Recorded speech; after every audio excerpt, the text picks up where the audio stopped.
Thank you very much. Now we'll move on to the next talk, probably the last talk of the symposium by Dr. Jammalamadaka Srinivas garu, a traditional Shastra scholar.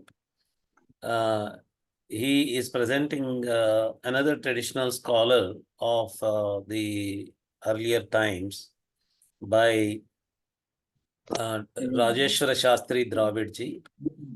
I'll first introduce Dr. Jammalamadaka Srinivas ji. He is a scholar of IKS Courses at Siddhanta Knowledge Foundation. Dr. Srinivas Jammalamadaka garu studied Nyaya or Tarka Shastra under Sri Radhe Shyama Shastri garu, Advaita Vedanta under Sri Dravida Sastrigal, and Vyakarana under Sri Ganti Dattatreya Murthy garu. He has completed the Tenali exams in Tarka Shastra and has also appeared the Tenali exams for Advaita Vedanta. He holds an MPhil and PhD in Nyaya Shastra. Earlier, he served as assistant professor and director of the School of Shastric Learning, Kavikulaguru, Kalidas, Sanskrit University, Ramtek. He is the co-founder of Sri Kameswari Foundation and is presently working as scholar IKS Courses in Siddhanta Knowledge Foundation. He has been conferred with awards such as Tarka-Ratnam Vidwan Mani by Sri Kanchi Shankaracharya ji and Shastra Kalanidhi by the Madhya Pradesh State Governor. Rajeshwar Shastri Dravid ji has composed a commentary on Artha Shastra. Jammalamadaka Srinivas garu is going to talk about that and explore the command of Rajeshwar Shastri Dravid garu on scholarship, Darshana Shastras and Rajaneeti Shastra. Thank you, sir.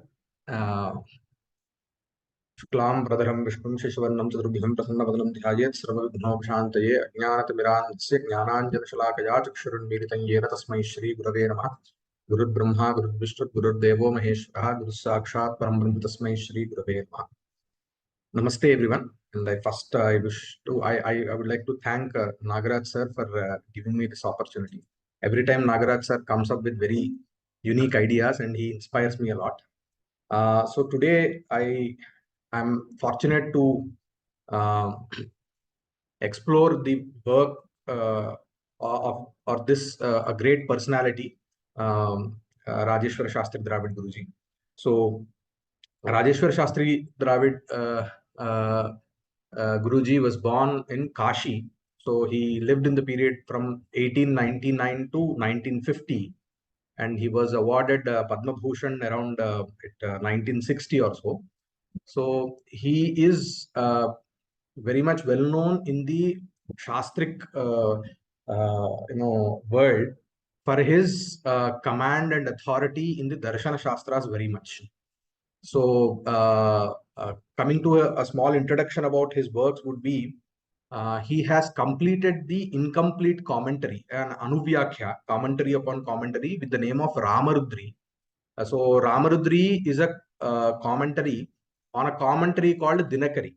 So we have a fundamental text, an introductory treatise in the Nyaya Shastra, which is based on the Nyaya Vaisheshika Darshanas, named Nyaya Siddhanta Muktavali. So we have a very famous authoritative commentary for Nyaya Siddhanta Muktavali, which is called Dinakari. And there is again another Anuvyakya for Dinakari, which is called as Ramarudri. So this Ramarudri was incomplete.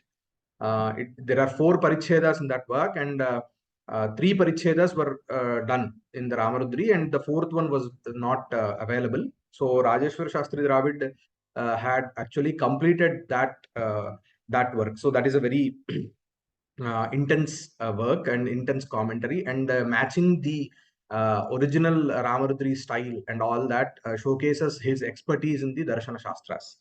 And the very lesser known in the Shastric field about Rajeshwara Shastri Dravid Guruji's contributions would be in the field of Rajaneeti Shastra, where he has authored works like Bharatiya Rajaneeti Prakasha, which is a very crisp treatise on Rajaneeti Shastra. and magnanimous, I would say, commentaries on some parts of the Arthashastra. So there are two kinds of works that he has done. One is a separate independent commentary on Arthashastra with the name of Vaidika Siddhanta Samrakshani, and another commentary upon the commentary called Jayamangala, which is a commentary to the Arthashastra. So there are two commentaries that he has done for Arthashastra for the for a limited portion of the Arthashastra in the beginning. So this is very, and both the commentaries, whether it is Jayamangala Krodapatram or Vaidika Siddhanta Samrakshani, they do not repeat anything. So if there is anything that he has to explain in certain context, and he has explained that in the other commentary, he states that, you know, this particular part has been explained in Jayamangala, hence I am not going to explain here. So in that way, it is very, which we call it as Anyuna Anatrikta, very precise. Whatever is needed is explained in that particular point in time. And another very, I would say, magnanimous work is Paschatya Bharatiya Rajanityoho Samalochana. So that is another very unique work of Rajeshwar Shastri Dravid, where it is moreover answers to some of the Purva Pakshas from the West, or we could say that Paschatya Rajaniti based Purva Pakshas have been dealt here with answers. So it is a very big work where the Purva Pakshas have been condensed. They have been brought into small sentences, and then for each and every Purva Paksha there is a Samadhanam or an answer from the Bharatiya perspective. So this is another work that is which a study has to be done. And apart from this, Rajeshwar Shastri Dravid had edited many important works, such as Sankhya Tattva Kaumudi of Sankhya Karikas. So Vachaspati Mishra has written this commentary called Sankhya Tattva Kaumudi, and a very thorough version of this has been edited by Rajeshwar Shastri Dravid. And even Kamandaka Niti Sara also with the Jayamangala Vyakhyana, that has also been edited by Sri Rajeshwar Shastri Dravid. And Atma Tattva Viveka, Nyaya Kusumanjali. And there are certain works which are popular with the forwards of Rajeshwar Shastri Dravid. So we normally see this trend in literary circles where a very great scholar would be writing a foreword to other works. So in such a way, Nepala Mahatmyam and Nyaya Kandali are such works where Rajeshwar Shastri Dravid has written some forewords, and that is very popular also. Apart from all this, another unique contribution of Rajeshwar Shastri Dravid Guruji would be accepting and introducing or getting a scholarly acceptance to a new philosophy called Purnavada philosophy. So there is a great scholar in Maharashtra with the name of Dr. Ramachandra Prahlad Parnerkar, who is based in a place called Parner in Maharashtra. So Sri Parnekar Guruji, he actually has come up with a new version of Vedanta with the name of Purnavada, where his main this thing would be Purna Purusha concept. So once there was an instance where in Indore, where Rajeshwar Shastri Guruji was there for a talk, and Sri Parnekar Guruji was the presiding person over there. And when in the presidential address, when he introduced this Purnavada philosophy, then Rajeshwar Shastri Dravid Guruji suggested him to come up with a full thesis, like a Prakarana Grantha, stating his Siddhanta, so that it can be authorized to be an independent philosophy. And therefore, in 1948, Sri Ramachandra Prahlad Parnekar, he comes up with a Purnavada philosophy thesis, which is accepted in the Bharatiya Dharma Mandal in 1948. And thus, Rajeshwar Shastri Dravid has a very significant contribution in introducing this new philosophy also. So this is just an introduction to Guruji's contributions.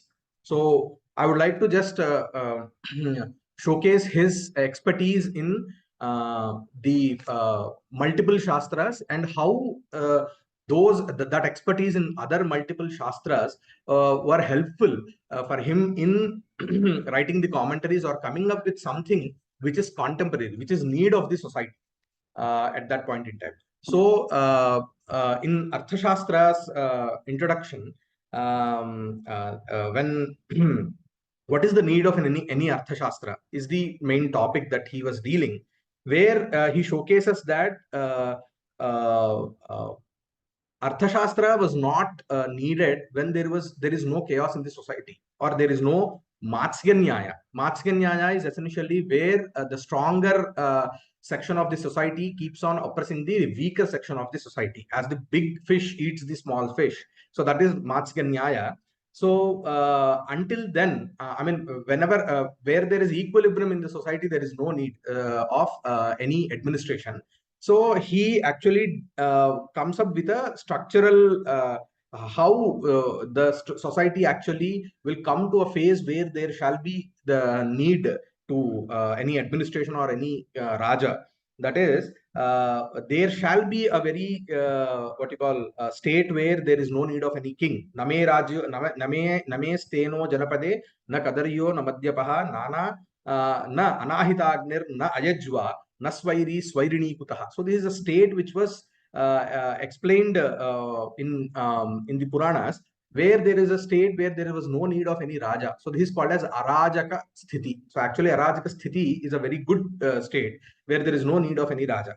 But in that state, for a very longer period of time, if that state is sustained, that will lead to degradation. That is, tato dirghena kalena bhoga samruddhya alasya bhavaha udeti tadanim anabhyasadi vashat shastram vishayamaanam bhavat prajnashruta matishu भ्रमम उत्पादयति मोहंच आसादेति. So gradually, while stating if there is no administration or no Raja, no king to administer, so bhoga samruddhya, the kama will actually gain its dominance, and it will lead to moha and brahma and etc., where people start coming out of the boundaries of their swadharma, and that is when the Matsya Nyaya prevails, and hence there is a need of Arthashastra is what he actually starts with.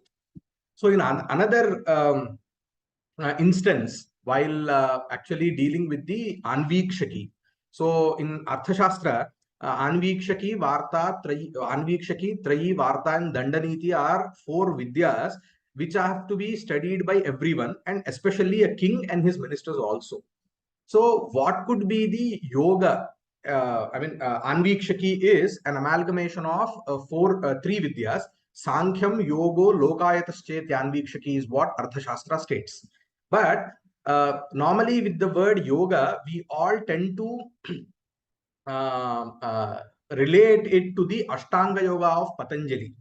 Patanjala yoga, which is Ashtanga. That is what is yoga normally that comes to our mind when we listen to come across the word yoga. So in Jayamangala Vyakhyana by Shankaracharya, he states that here it is not Ashtanga yoga, but it is a Shadanga yoga which comes from the Agama and from Tantra Agama texts, that there is a Shadanga yoga also, which is Pratyaharas Tathadhyanam Pranayamotha Dharana Tarkaschaiva Samadhischa Shadango Yoga Uchyate, is a very small statement that is seen in Jayamangala Vyakhyana. In the Anuvyakyanam of this Jayamangala, which is Jayamangala Krodapatram, where Rajeshwar Shastri Dravid Guruji actually explains why Shadanga Yoga was meant by Shankaracharya in Jayamangala. So he says, Yoga Sutre Yoga Ashtangaha Uktaha Satu Vanaprasthashramibihi Samsadhyate Tathavidho Yoga Prajapalana Pratignena Rajna Vane Vasam Vidhaya Nakartum Shakyaha Ityataha Prakrite Anyameva Yogam Abhidadhati. So he gives a context. Why it is Shadanga Yoga and not the Ashtanga Yoga is because the Ashtanga Yoga, or the 8 constituents that are there in that yoga, those are actually applicable to Vanaprasthashramis, that is, people who are there in Vanaprasthashrama or in the Sannyasashrama, and not to the people who are there in the Grihastha. Because normally kings, they have to be in Grihastha. They have to be normally in the Grihasthashrama phase, not in the Vanaprasthashrama phase. So Vanaprasthashrama essentially means staying in the doing upasana while staying in the aranyas or the forest, because they left the societal life. So, and the other angas that are said, the constituents in the 6 yoga, we have Tarka also, which is not there in the Ashtanga yoga. So here he quotes Nyaya Kandali, another Nyaya text, stating that what is Tarka and what is Samadhi, and essentially what is Samadhi. Samadhi here, it is not the Samadhi that is essentially dealt in Yoga Shastra, Patanjali Yoga Shastra, which is Samprajnata and Asamprajnata Samadhi. But another kind of a Samadhi has been delineated in Nyaya Kandali. So, Dharakena Prayatnena Vashikritasya Manasaha Tattvabhutsa Vishishtena Atmana Saha Sanyogaha iti Uktam. So, this is a quote from Nyaya Kandali, where it is a trained mind which is in association with the Atma, where the Atma is Tattva Bubhutsu. That means the Atman or the self is inclined towards to the mostly like to know himself, to know the Tattva of himself or any subject matter. So that is kind of a state of mind, and a mind which is actually trained with all the needed tools such as Tarka and other elements. So this is a Samadhi which is again not available in the Yoga Shastra, and which is useful for a king in administering a society. Soyam Atma Sanyogaha Ekadeshe Tarkadharaya Chintanena Samadhi Sadhitaha Samadhirityuchyate Evam Bhutaha Samadhi Kshatriyena Sviya Varnashrama Dharme Sthitena Prajapalakena na asadhyo bhavati. So this is the kind of a Samadhi that a Raja or a king has to actually acquire. And this is not that this kind of a Samadhi is not actually described in Yoga Sutras, is what Acharya says. And furthermore, he also says that not only the king, na sarvepi samanataya adhikarinaha bhavitum arhanti iti na sa grihito rajashastre. So in Rajaneeti, Samadhi or Yoga are of a different kind of a nature that have to be taken, which cannot be the Patanjala Yoga Samadhi or Patanjala Yoga, which is Ashtanga Yoga, cannot be taken here. So this is kind of a very detailed explanation, a very crystal clear approach towards Rajaneeti Shastra, which we can actually experience in his thing. And one another great which I felt very astonishing was while dealing with Varnashrama Dharma, I mean Varna Dharma, essentially the purpose of Varna Dharma, where actually Dravid Guruji comes up with defining very beautifully about what happens if Varna Dharma is not being Varna Dharma is not there in the society. What is the problem that is going to be arised? And he actually defines the problem beautifully. So normally the popular understanding would be like Varna Dharma is oppressive in nature because it is restricting people from doing other dharmas, is what normally we come to hear. So here Acharya comes up with a different approach on how to deal with this kind of a problem. So Trayi Prokta Dharmat Itaratra Trayamiva Daya Ahimsadi Sadharanani Kartavyani Upadishyante Yadyapi. So he takes that in other societies where Trayi is not there, that is the Vedic way of life, that is the Varnashrama way of life, they are all there.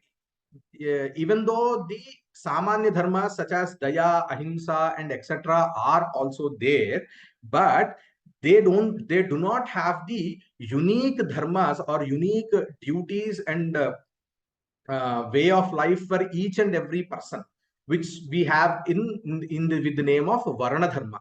So tathapi tatra asadharanani kartavyani nopadishyante ataha tatra nopadishyante. So you do not have unique what you call dharmas or unique duties for each and every sect of the in the society.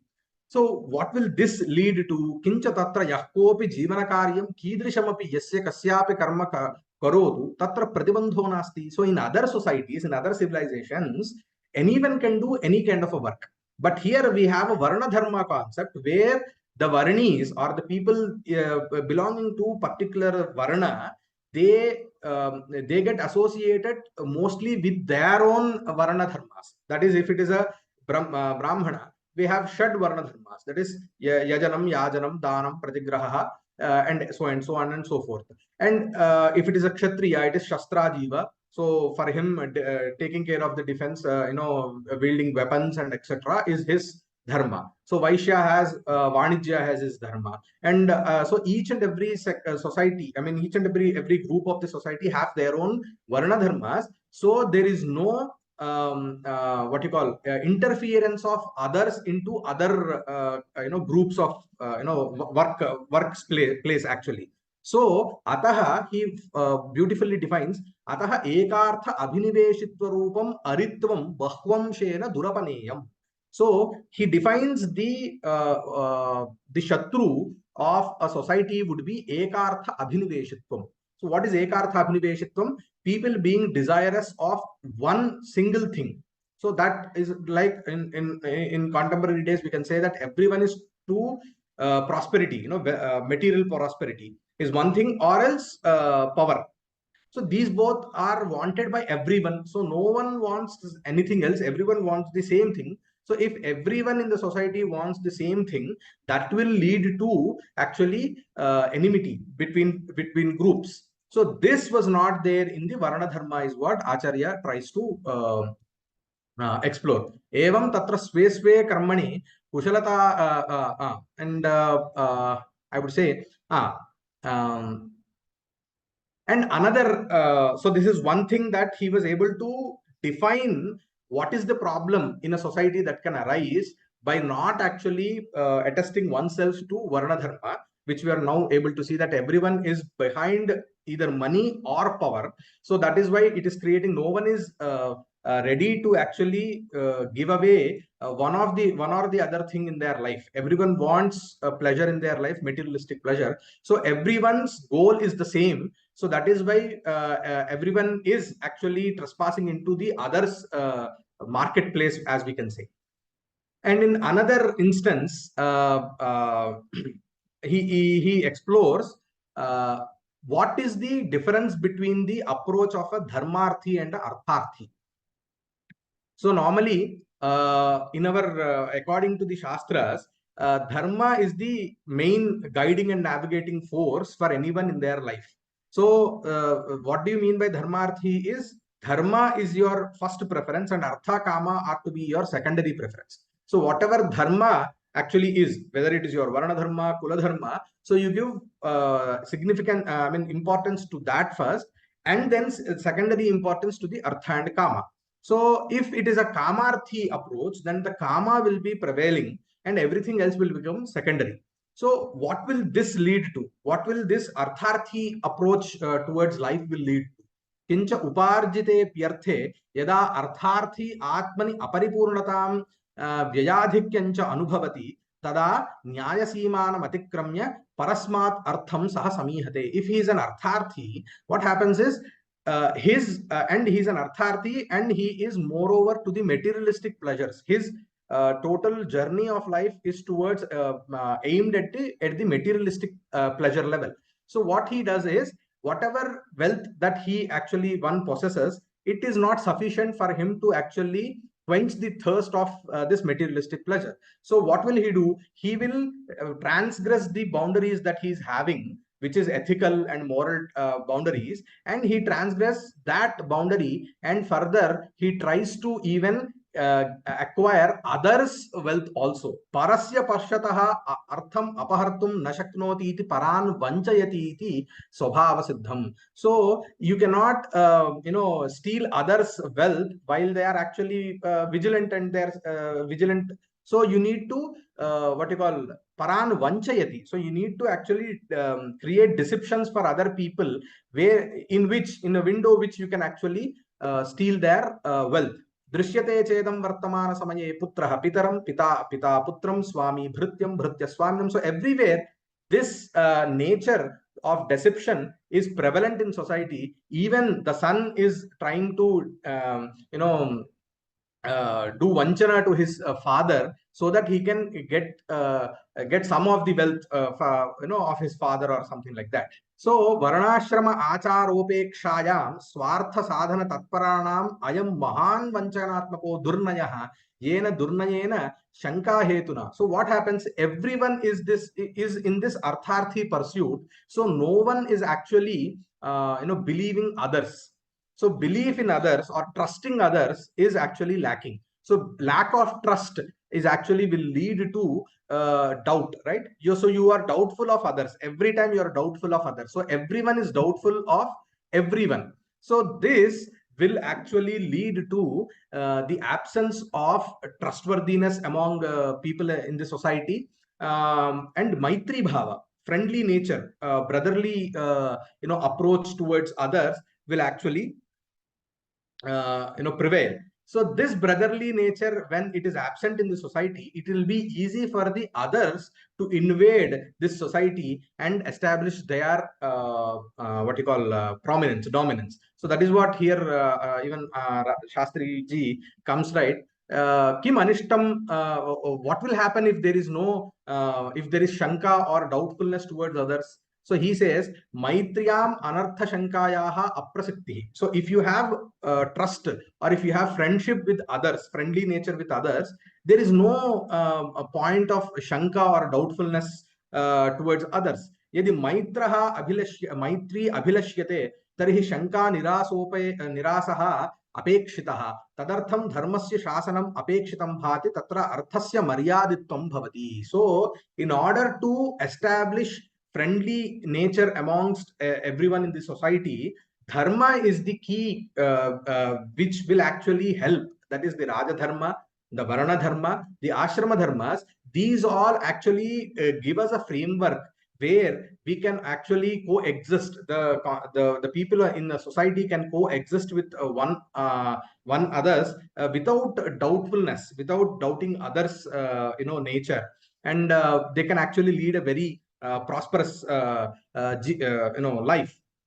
So yavat paryantam varnashrama achara sthiti rasi tavat paryantam vanchakatva prasakti abhavena maitri apratihata bhuva. So this was the situation until we had trustworthiness with others, is what Acharya says, and then this was lost in our culture, in our civilization. Amum bhedam utpadya दृष्ट्वा वा शत्रुः पराक्रमस्य अवसरं लब्ध्वा मतं स्वीयं भारते प्रचारयितुं सफलो भूत्. So he comes up with this that lack, because of this maitri, absence of maitri is what gave the way, or gave the window to the enemy or the other civilizations to invade us, our civilization, and establish their authority upon us, is what Acharya also says. So here we can see that how he is trying to come up with the insights of Shastra, the expertise of Shastra, with some historical and contemporary, taking some contemporary situations and trying to establish the significance of the Shastras. And so this is what I felt very amusing while going through his his commentary. And in another instance, he even explores some of the psychological problems that we are facing today is because of lack of dharma. Samprati etesham roganam vriddhi pratyaksha siddha vartate. So he's talking about the psychological diseases, or prevalent of this psychological diseases, is because tan nidanam dharmopeksha asti iti ayurveda vachanat krite nirnaye nasti pratyavayah. So even he brings in Ayurveda, where adharma is said to be one of the causes for epidemics. Janapada Dhamsa is what is called in Ayurveda, where he actually connects this dharma concept with Ayurveda, and he tries to explore that, analyze the situation. Ashuchitvasya parinamaha Sheetla प्रकोपः सुखंडी रोगश्च वर्धते इति तु न तिरोहितं वर्णाश्रमिणाम. So because lack of shaucham is two types, physical and mental hygiene. So lack of mental hygiene is what he tries to explore here, emphasize upon. Lack of mental hygiene, that is being truthful to your truthful and etc. That is ahimsa, satyam, asteyam. So all these samanya dharmas, if as people are not are abiding themselves to the samanya dharmas, so this is leading to certain psychological diseases where like apasmara, kushtha, sheetaladi rogaha sadhyasa and ashuchitvam. So the diseases such as apasmara, kushtha and sheetala are due to the ashuchitva or lack of shaucha, is what is said in Shushruta Samhita and etc. is what Acharya quotes. And he even quotes a presidential address of the American Philosophical Congress in which happened in 1949, and he also states that the same thing, ityeva vedamulakanam varnashrama achara shuchitadinam shuchitadinam aparipalane etesham roganam pradurbhavah kevalam bhavati iti na apitu विश्वस्मिन् अनेके अभिशापाः सम्पद्यन्ते इत्येवं पाश्चात्य विद्वद्भिरपि वर्तमान समाजस्य स्वरूपं प्रकटीकुर्वद्भिः साधु निरूपितम्. So it is not only my understanding, but it is the similar understanding of the Western philosophers, Western scholars also. And he quotes this presidential address of Pyat. I even actually had that presidential address copy also. So he is where he actually summarizes that na kevalam American samajaha kintu paschatya samskriti nishthaha sarva eva samajaha satpratipaksha mateshu shrinkhalaya baddhaha dasyam anubhavati. So everywhere there is a contradiction of ideas, and this contradiction of ideas is actually leading to psychological issues, is what is the gist that Acharya has come up with of the presidential address of the American Philosophical Congress. And we do not if we actually abide ourselves to the Shastric wisdom, this Satpratipaksha, which we call it as the contradictory nature, will actually get rid of in the society, and that will lead to sustenance, sustainable progress would can actually be achieved, is what Acharya states. And further in the other, I would like to just give a glimpse of his work of the Paschatya Bharatiya Rajanityo Samalochanam, where he actually tries to give answers to the Purvapakshas. So one of the Purvapakshas that they have come up with is Chandalaha Kukurebhyopi Heyaha Asan. So Chandalas are a sect of Shudras. It is said that they have been treated even treated even less than dogs, is what is the Purva Paksha of the Westerners was. And then Acharya comes up with an answer here. Ukkurobhyopi chandalaha heyaha asan iti niruktihi shastradharena paramparadharena va anvarthika iti vaktavyam bhavet. So you need to prove that chandalas were treated even degraded in a nature even than the dogs. If this is your what you call Purva Paksha, then you need to tell whether your statement is based on any Shastra Vakya, or are you stating this based on a traditional practice. So if it is a Shastra based statement that you are stating, then this cannot be accepted, because in Shastra, param yadi Shastram vicharyate tarihi tat chandalan hetaya napashyati napi tatha vidadhati iti jnayate. So you cannot prove by stating Shastra Vakya that chandalas were treated in a very degraded manner, because in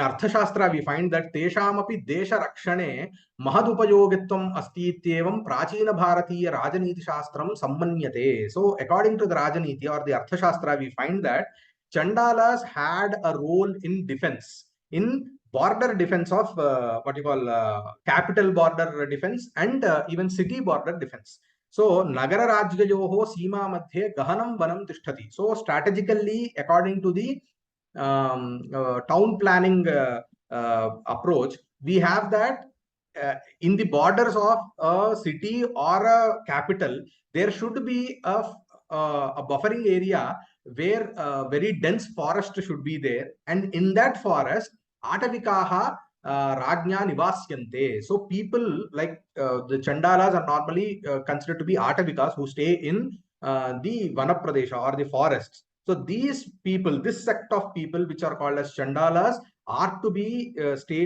positioned in forests. So this is a strategical position, and their life is there sustained.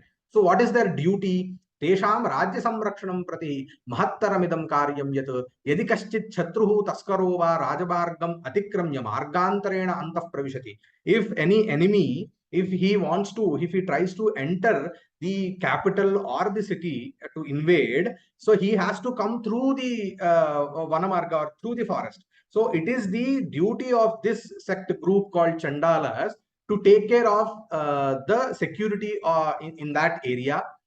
And if they are not able to confront the enemy, so it is their duty that they need to through signals. So it could be smoke, it could be whistles, it could be any different measures are actually explored in Arthashastra. Through these different kinds of measures, his duty is to actually communicate to the capital force, I mean the security force, to be ready that as the Shatru is coming, and if possible, Shatrureva lunthaitavyaha. So that means that the enemy should be, he should be killed if possible. If that is not possible, he can actually communicate this to the capital forces. So in this way, Shastra actually gives a good pramana saying that even Chandalas had their role. They were take care. The king had a duty to take care of this group of community. So there is no Shastra pramana based on which you can state that Chandalas were treated in a very degraded manner. And if you want to state that parampara prayuktam heyatvam iti chet, so if you are stating no, it is a practice that is being that we are based on which we are actually putting for this argument is what if you want to say. So practice in societies are of two types. One type of a practice which is based on the instructions of the Shastras, and one type of practice which is not based on the Shastras. So if you want to tell that a Shastric based practice is prevalent, you cannot show me any pramana in the Shastra stating that the Chandalas were treated in a very bad manner. If you want to state that no, it is people who do not actually follow Shastras were actually treating this, then that has nothing to do with Shastra. Vritha manapamana prayukta heyatva drishtehe unmatta pralapita drishtehe iva upekshaniyatva. So that is not based on any Shastra or instruction from the Shastra, but that practice was definitely based on superiority complex or inferiority complex that each and every it is a human nature that is actually the cause for this ill treatment of Chandalas, and Shastra has nothing to do with it. And that is why Shastras are here to actually get rid of this kind of ill treatments to anyone. So that is what even Acharya tries to state. So this is just a glimpse to show like this around I suppose around 300 to 400 Purvapakshas have been dealt in the Paschatya Bharatiya Rajanityoho Samalochanam. And there are many examples that I can state that could be go long and long. But where Acharya comes up with Dharma Shastra at times, he comes up with Shaivagama at times, he comes up with Kashmira Shaiva at times. So he keeps on, it's an interdisciplinary work, the commentary. Not one, I cannot say that the commentary was based on only one Shastra, but he was actually bringing in all the Shastras, whatever were actually needed to explain that particular concept. So it is a very extensive commentary, and which actually shows the brilliance of Shastra. I mean, people trained in Shastra, that how they can actually interconnect each and everything. There is no compartmentalized knowledge source in the tradition is what I felt after seeing this magnanimous work of Rajeshwar Shastri Dravid. And by this, I would like to say that thank you for giving me this opportunity to explore and to give a glimpse of Rajeshwar Shastri Dravid's Guruji's works in this symposium. Thank you very much. Thank you very much, Srinivas Garu. That was really very well dealt topic of Savyasachitva of Rajeshwara Shastri Dravid Garu. And it shows your ambidexterity also. Your ability to straddle between traditional scholarship and modern fields like governance and polity, statecraft, and all these.